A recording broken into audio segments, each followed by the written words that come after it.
Hello friend. तो कैसे हैं आप लोग। आशा करता हूँ आप सभी अच्छे होंगे और आपकी स्टडी काफ़ी अच्छी चल रही होगी। तो देखो फ्रेंड्स, आज की क्लास आप लोगों के लिए एक मैराथन क्लास यहाँ पे रहेगी। इस क्लास के अंदर आपको उत्तराखंड परीक्षा वाणी से संबंधित 50 अति महत्वपूर्ण प्रश्न यहाँ पे देखने को मिलेंगे, जो आपकी परीक्षा की दृष्टि से काफ़ी महत्वपूर्ण होंगे। तो चलिए आज की क्लास को स्टार्ट करते हैं बिना किसी देरी के। फर्स्ट क्वेश्चन यहाँ पे देखेंगे, उत्तराखंड शासन द्वारा किस वर्ष फुटबॉल को राज्य खेल घोषित किया गया था। तो इसका सही आंसर है ऑप्शन सी, वर्ष 2011 में। तो देखो, उत्तराखंड का राज्य खेल फुटबॉल है और इसे वर्ष 2011 में राज्य खेल घोषित किया गया था। यह आपको ध्यान रखना है, सी वाला इसका सही आंसर है। नेक्स्ट क्वेश्चन देखेंगे, निम्न में से उत्तराखंड की राज्य भाषा है। तो इसका सही आंसर है ऑप्शन सी, ए व बी दोनों। तो देखो फ्रेंड्स, उत्तराखंड की जो प्रथम राज्य भाषा है यह है हिंदी और द्वितीय राज्य भाषा है संस्कृत। ये आपको ध्यान रखना है। और संस्कृत को द्वितीय राज्य भाषा का दर्जा दिया गया था वर्ष 2010 में। ये भी आपको ध्यान रखना है, पूछा जा सकता है। नेक्स्ट क्वेश्चन देखेंगे, उत्तराखंड देवभूमि मातृभूमि सत सत वंदन अभिनंदन राज्य गीत किसके द्वारा लिखा गया है। तो इसका सही आंसर है ऑप्शन बी, हेमंत बिष्ट। हेमंत बिष्ट के द्वारा उत्तराखंड का जो राज्य गीत है उत्तराखंड देवभूमि मातृभूमि सत सत वंदन अभिनंदन लिखा गया है। ये आपको ध्यान रखना है, ठीक है। और हेमंत बिष्ट का संबंध किससे है, तो इनका संबंध शिक्षक से है। ये एक शिक्षक है, ये भी आपको ध्यान रखना है। नेक्स्ट क्वेश्चन देखेंगे, राज्य गीत चयन समिति के अध्यक्ष कौन है। तो इसका सही आंसर है ऑप्शन ए, लक्ष्मण सिंह बटोही। लक्ष्मण सिंह बटोही राज्य गीत चयन समिति के अध्यक्ष हैं। ये आपको ध्यान रखना है, ये वाला इसका सही आंसर है। और उत्तराखंड के राज्य गीत को कब मान्यता दी गई थी, तो ये दी गई थी वर्ष 2016 में। ये भी आपको ध्यान रखना है। नेक्स्ट क्वेश्चन देखेंगे, उत्तराखंड राज्य गीत को कब मान्यता दी गई थी। तो इसका सही आंसर है ऑप्शन सी, 6 फरवरी 2016 को। 6 फरवरी 2016 को राज्य गीत को अपनाया गया था। ये आपको ध्यान रखना है, सी वाला इसका सही आंसर है। नेक्स्ट क्वेश्चन देखेंगे, तो देखो फ्रेंड्स, वीडियो पसंद आ रही तो फ्रेंड्स वीडियो को लाइक करें, शेयर करें और जो लोग चैनल पर नए हैं चैनल को सब्सक्राइब करें। नेक्स्ट क्वेश्चन है हमारा, उत्तराखंड राज्य गीत में किसने अपनी आवाज़ दी। तो इसका सही आंसर है ऑप्शन डी, बी व सी दोनों। तो देखो फ्रेंड्स, उत्तराखंड राज्य गीत में नरेंद्र सिंह नेगी और अनुराधा निराला ने अपनी आवाज़ दी है। ये आपको ध्यान रखना है, डी वाला इसका सही आंसर है, बी व सी दोनों। नेक्स्ट क्वेश्चन देखेंगे, किस वर्ष उत्तराखंड शासन द्वारा प्रतीक चिन्हों का निर्धारण किया गया। तो इसका सही आंसर है ऑप्शन बी, वर्ष 2001 में। वर्ष 2001 में उत्तराखंड शासन द्वारा प्रतीक चिन्हों का निर्धारण किया जाता है। ये आपको ध्यान रखना है, बी वाला इसका सही आंसर है।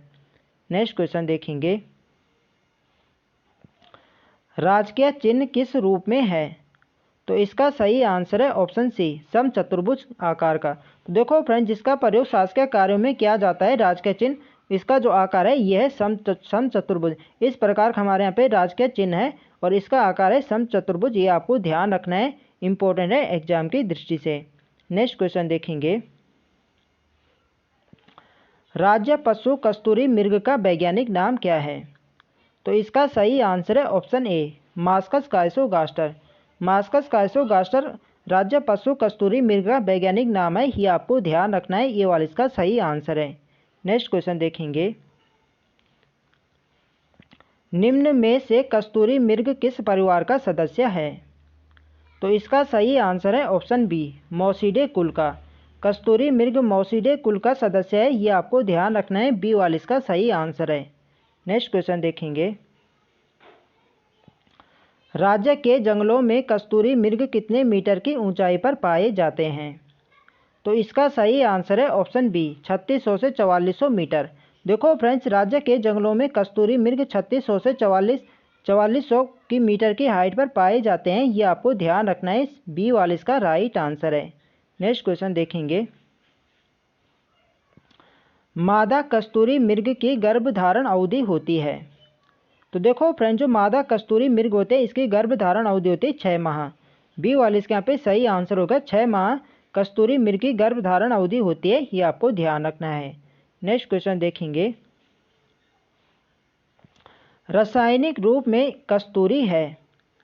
तो इसका सही आंसर है ऑप्शन सी, मिथाइल ट्राइक्लोरा पेंटाडेकेनोल रासायनिक रूप से कस्तूरी है। ये आपको ध्यान रखना है, सी वाले इसका सही आंसर है।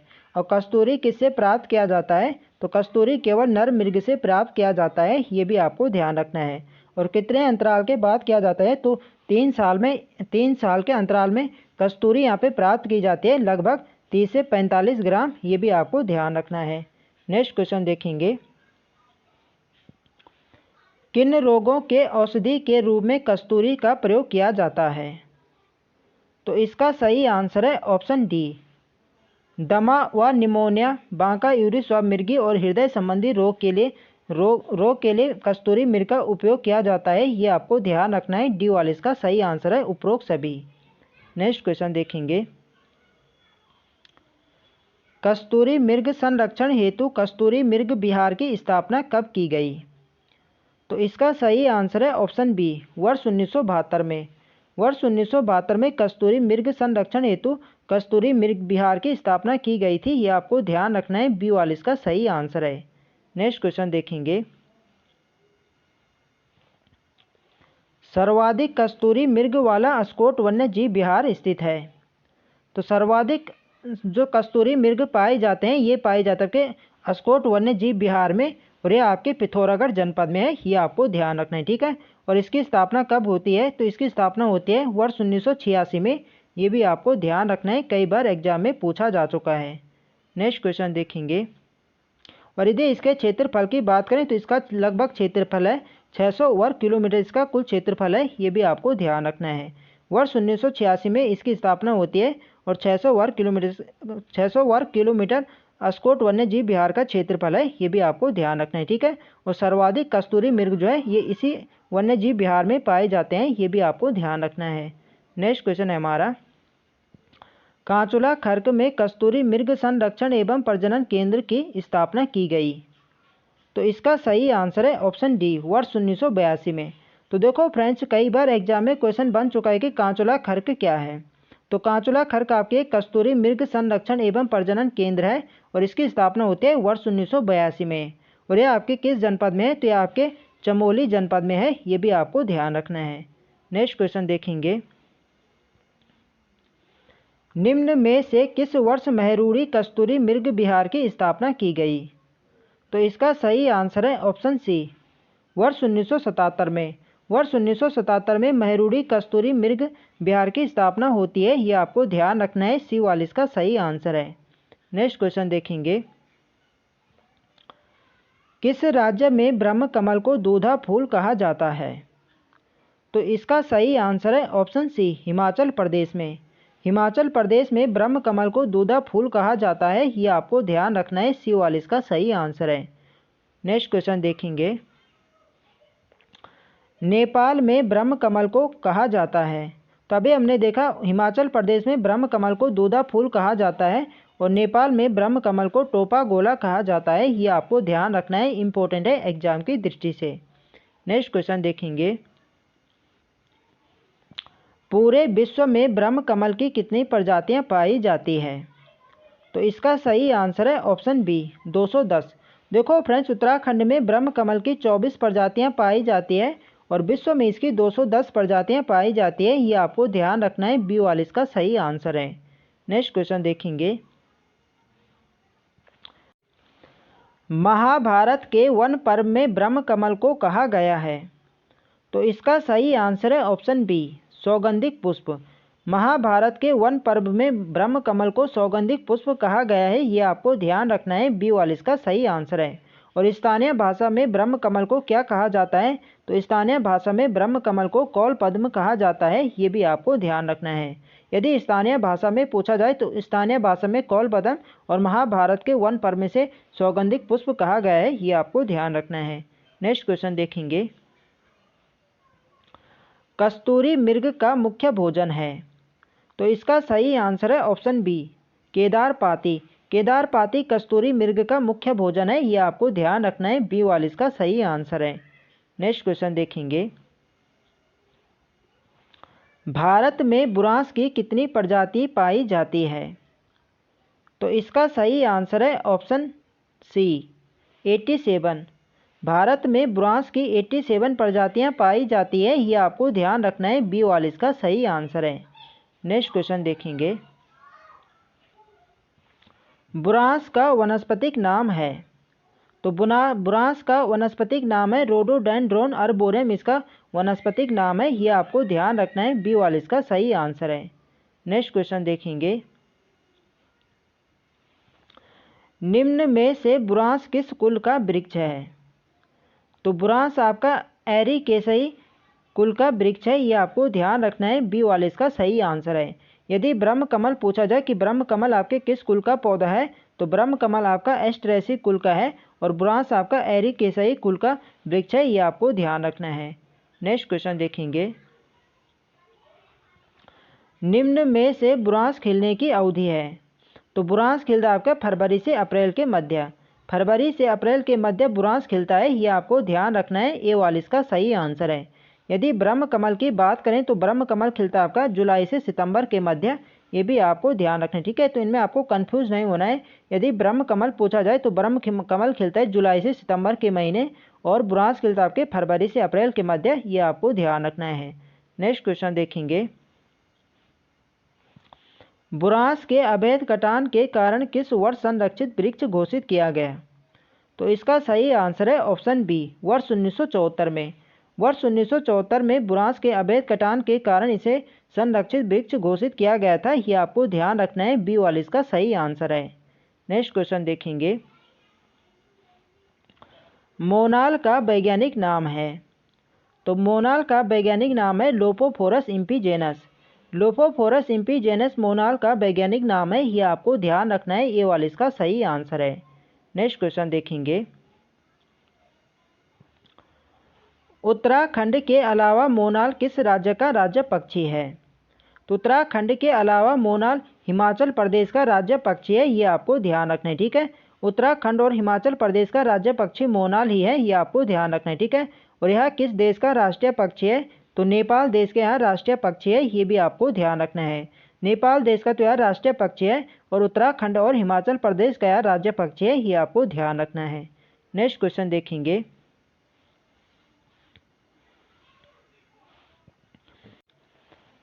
अशोक ने किस वर्ष कालसी में अपना एक अभिलेख स्थापित किया। तो इसका सही आंसर है ऑप्शन सी, वर्ष 257 ईसा पूर्व में। तो देखो फ्रेंड्स, अशोक ने कालसी देहरादून में अपना एक अभिलेख यहाँ पे स्थापित किया था वर्ष 257 ईसा पूर्व में, ये आपको ध्यान रखना है। सी 42 का सही आंसर है। नेक्स्ट क्वेश्चन देखेंगे, अशोक के कालसी अभिलेख में यहाँ के क्षेत्र के लिए क्या कहा गया है। तो इसका सही आंसर है ऑप्शन बी, अपरांत। तो देखो फ्रेंड्स, अशोक के कालसी अभिलेख में यहाँ के क्षेत्र के लिए अपरांत कहा गया है और यहाँ के निवासियों के लिए पुलिंद कहा गया है, ये भी आपको ध्यान रखना है। ठीक है, यदि यहाँ पे पूछा जाए कि यहाँ के क्षेत्र के लिए क्या कहा गया है, तो यहाँ के क्षेत्र के लिए अपरांत तथा यहाँ के निवासियों के लिए पुलिंद कहा गया है, ये आपको ध्यान रखना है। नेक्स्ट क्वेश्चन देखेंगे, और अशोक के कालसी अभिलेख की खोज किसने करी थी। तो ये करी थी जॉन फॉरेस्ट ने 1860 में, ये भी आपको ध्यान रखना है, पूछा जाता है। 1860 में जॉन फॉरेस्ट ने के द्वारा अशोक के कालसी अभिलेख की खोज होती है, ये आपको ध्यान रखना है। ठीक है, और अशोक का कालसी अभिलेख आपके किन नदियों के तट पर स्थित है। तो आपके यमुना और टॉन्स नदी के संगम पर स्थित है, ये भी आपको ध्यान रखना है। नेक्स्ट क्वेश्चन देखेंगे, राजकुमारी ईश्वरा का अभिलेख किस स्थान से मिला। तो इसका सही आंसर है ऑप्शन सी, लाखा मंडल। लाखा मंडल से राजकुमारी ईश्वरा का अभिलेख मिलता है, ये आपको ध्यान रखना है। सी 42 का सही आंसर है। और इस अभिलेख से आप पता चलता है कि यमुना उपत्यका में यदुवंशियों का राज्य था, ये भी आपको ध्यान रखना है। नेक्स्ट क्वेश्चन देखेंगे, निम्न में से किन हिमालय खंडों का उल्लेख स्कंद पुराण में मिलता है। तो देखो फ्रेंड्स, स्कंद पुराण में 5 हिमालय खंडों का उल्लेख मिलता है। केदार खंड, मानस खंड, जलांधर, कश्मीर, एक है आपका नेपाल। इन 5 हिमालय खंडों का उल्लेख मिलता है स्कंद पुराण में, ये आपको ध्यान रखना है। तो इसका डी वाले पे राइट आंसर होगा उपरोक्त सभी, केदार खंड, मानस खंड, जलांधर, कश्मीर और नेपाल। ठीक है, 2 तो आपके उत्तराखंड में केदार खंड और मानस खंड, जो कि केदार खंड आपका वर्तमान में गढ़वाल क्षेत्र है और मानस खंड आपका वर्तमान में कुमाऊं क्षेत्र है, ये आपको ध्यान रखना है। नेक्स्ट क्वेश्चन देखेंगे, स्कंद पुराण में गढ़वाल के लिए प्रयुक्त नाम है। तो स्कंद पुराण में गढ़वाल के लिए केदार खंड कहा गया है, ये आपको ध्यान रखना है। और कुमाऊं के लिए मानस खंड कहा गया है, ये भी आपको ध्यान रखना है। नेक्स्ट क्वेश्चन देखेंगे, निम्न में से किस क्षेत्र को कुमाऊं का बारदोली कहा जाता है? तो कुमाऊं का बारदोली कहा जाता है सल्ट क्षेत्र को, ये आपको ध्यान रखना है। ठीक है, तो देखो फ्रेंड्स, उत्तराखंड या कुमाऊं का बारदोली सल्ट क्षेत्र को कहा जाता है, ये आपको ध्यान रखना है। ठीक है, और गढ़वाल का बारदोली किसे कहा जाता है? तो गढ़वाल का बारदोली कहा जाता है गुजड़ू को, ये भी आपको ध्यान रखना है। यह क्वेश्चन आपके पुलिस कांस्टेबल में भी पूछा गया था और पटवारी लेखपाल में भी यहाँ पे पूछा गया था कि गढ़वाल का बारदोली किसे कहा जाता है? तो गढ़वाल का बारदोली कहा जाता है गुजड़ू को, ये भी आपको ध्यान रखना है। नेक्स्ट क्वेश्चन देखेंगे, कर्ण आश्रम किस नदी के तट पर स्थित है? तो कर्ण आश्रम आपके मालनी नदी के तट पर स्थित है कोटद्वार में, ये भी आपको ध्यान रखना है। तो देखो फ्रेंड्स, कर्ण आश्रम आपके दुष्यंत और शकुंतला के प्रेम प्रसंग के कारण प्रसिद्ध है और यहीं पे चक्रवर्ती सम्राट भरत का जन्म होता है, जिनके नाम पर अपने देश का नाम भारत पड़ा। तो यह आपके मालनी नदी के तट पर है कोटद्वार में, ये आपको ध्यान रखना है। सी वाला इसका सही आंसर है। नेक्स्ट क्वेश्चन देखेंगे, और कर्ण आश्रम का वर्तमान नाम क्या है? तो कर्ण आश्रम का वर्तमान नाम चौकी घाट या चौका घाट इसका वर्तमान नाम है, ये भी आपको ध्यान रखना है। नेक्स्ट क्वेश्चन है हमारा, कटारमल सूर्य मंदिर किस शैली में बना है? तो देखो फ्रेंड्स, जो कटारमल सूर्य मंदिर है ये आपके अल्मोड़ा जनपद में है और ये आपके उत्तराखंड शैली में निर्मित है, ये आपको ध्यान रखना है। सी वाला इसका सही आंसर है। नेक्स्ट क्वेश्चन देखेंगे, मुगल शहजादा जिसने श्रीनगर गढ़वाल में आश्रय लिया था? तो इसका सही आंसर है ऑप्शन सी, सुलेमान सिखो। सुलेमान सिखो ने मुगल शहजादा श्रीनगर गढ़वाल में आश्रय लिया था, ये आपको ध्यान रखना है। ठीक है, और इन्हें शरण किसने दी थी गढ़वाल में? तो ये दी थी पृथ्वीपति शाह ने, ये भी आपको ध्यान रखना है, पूछा जाता है। नेक्स्ट क्वेश्चन देखेंगे, टिहरी में डोला पालकी आंदोलन संबंधित था। तो देखो फ्रेंड, जो डोला पालकी आंदोलन होता है ये लगभग वर्ष 1930 में होता है और ये आपके शिल्पकार दलितों से संबंधित था। ठीक है, ऑप्शन ए इसका सही आंसर है। और इसका नेतृत्व किसने किया था? तो डोला पालकी आंदोलन का नेतृत्व किया था जयानंद भारती ने, ये भी आपको ध्यान रखना है। नेक्स्ट क्वेश्चन देखेंगे, चांदपुर गढ़ का राज्य स्थित है? तो चांदपुर गढ़ का राज्य आपके चमोली जनपद में स्थित है, बी वाला इसका सही आंसर है। नेक्स्ट क्वेश्चन देखेंगे, उत्तराखंड के प्रसिद्ध ऐतिहासिक स्थल गोबिसाण की पहचान की गई है? तो इसका सही आंसर है ऑप्शन बी, काशीपुर उधमसिंह नगर से। उत्तराखंड के ऐतिहासिक स्थल गोबिसाण की पहचान काशीपुर से की गई है, ये आपको ध्यान रखना है। बी वाला इसका सही आंसर है।